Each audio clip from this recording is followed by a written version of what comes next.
اعوذ باللہ من الشیطان الرجیم بسم اللہ الرحمن الرحیم ومن اظلم ممن منع مساجد اللہ ان یذکر فیہا اسمہ وسعی فی خرابہا۔ اب دیکھیے یہاں جو بقیہ یہ آیات آ رہی ہیں، اگرچہ خطاب تو ہے وہ بریکٹس کے مابین، خطاب بنی اسرائیل، لیکن اب یہاں کچھ ریفرنسز اہل مکہ کی طرف شروع ہو گئے ہیں، اور اس کے بعد سے حضرت ابراہیم کا تذکرہ آئے گا، پھر تحویل قبلہ کا ذکر آئے گا۔ تحویل قبلہ میں ظاہر بات ہے کہ وہ قبلہ جو ہے وہ مشرکین مکہ کے قبضے میں تھا اس وقت، اس حوالے سے ریلیونٹ کچھ مضامین جو ہیں اس کی تمہید باندھی جا رہی ہے۔ یہ ساری تمہید ہے جو آگے آنے والا مضمون ہے تحویل قبلہ، جو علامت تھی اس بات کی کہ اب وہ سابقہ امت مسلمہ معزول کر دی گئی اور نئی امت محمد صلی اللہ علیہ وسلم اس مقام پر نصب کر دی گئی، انسٹال کر دی گئی۔ اس کے حوالے سے جو مسئلے اٹھیں گے، اسی لیے قال الذین لا یعلمون مثل قولہم، میں نے عرض کیا کہ یہ مشرکین مکہ کی طرف اشارہ ہے۔ ومن اظلم ممن منع مساجد اللہ یذکر فیہا اسمہ، اس سے بڑھ کر ظالم کون ہوگا جو اللہ تعالیٰ کی مسجدوں سے لوگوں کو روکے کہ وہ اس میں اس کا نام لے سکے۔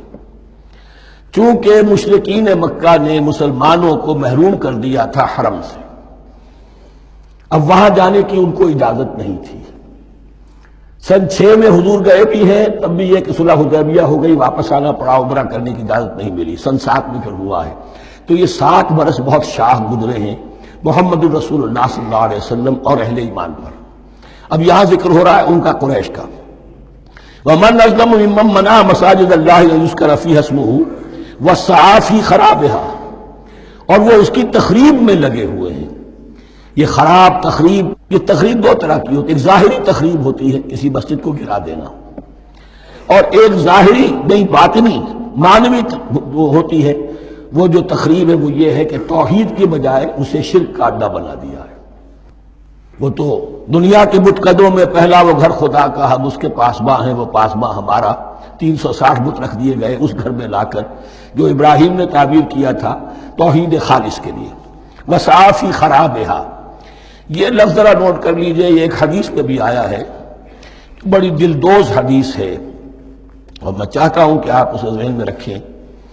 حضور نے فرمایا یوشک ان یاتی علی الناس زمان، اندیشہ ہے کہ لوگوں پر یعنی میری امت پر ایک زمانہ ایسا بھی آ جائے گا، اب گنتے جائیے، لا یبقى من الاسلام الا اسمہ، اسلام میں سے اس کے نام کے سوا کچھ نہیں بچے گا۔ ولا يبقى من القرآن الا رسمہ، قرآن میں سے اس کے رسم الخط، الفاظ اور حروف کے سوا کچھ نہیں بچے گا۔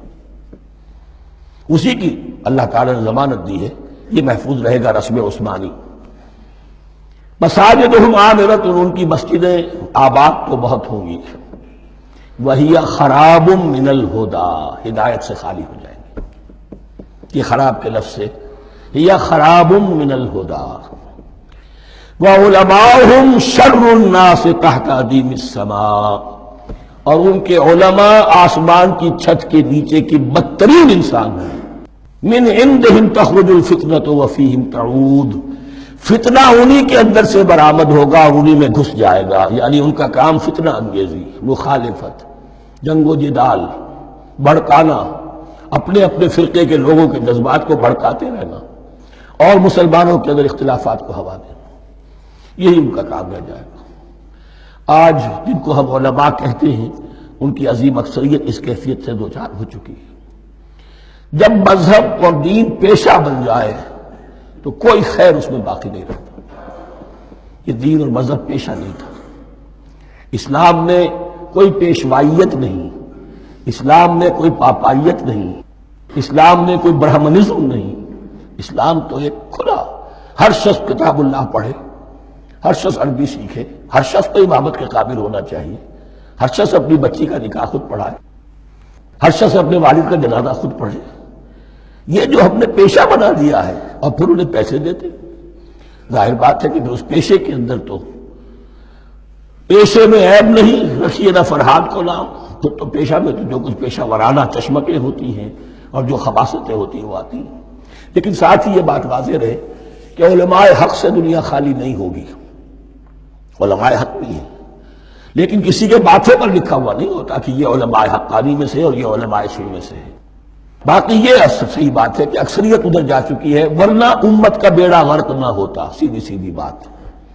یہ بیڑا غرق ہوا ہے تو آخر کوئی سبب ہے۔ اولئک ما کان لہم ان یدخلوها الا خائفین، ایسے لوگوں کو تو سوائے اس کے ان کا کوئی مقام نہیں ہے کہ انہیں داخل ہونے کی بھی اجازت نہیں ہونی چاہیے اس میں، یعنی اللہ کی مسجدوں میں، مگر خوف زدہ ہو کر، ڈر کر۔ لہم فی الدنیا خزی، کے لیے دنیا میں بھی رسوائی اور ذلت ہے، وَلَهُمْ فِي الْآخِرَةِ عَذَابٌ عَظِيمٌ، اور آخرت میں ان کے لیے عذاب عظیم ہے۔ صدق اللہ العظیم۔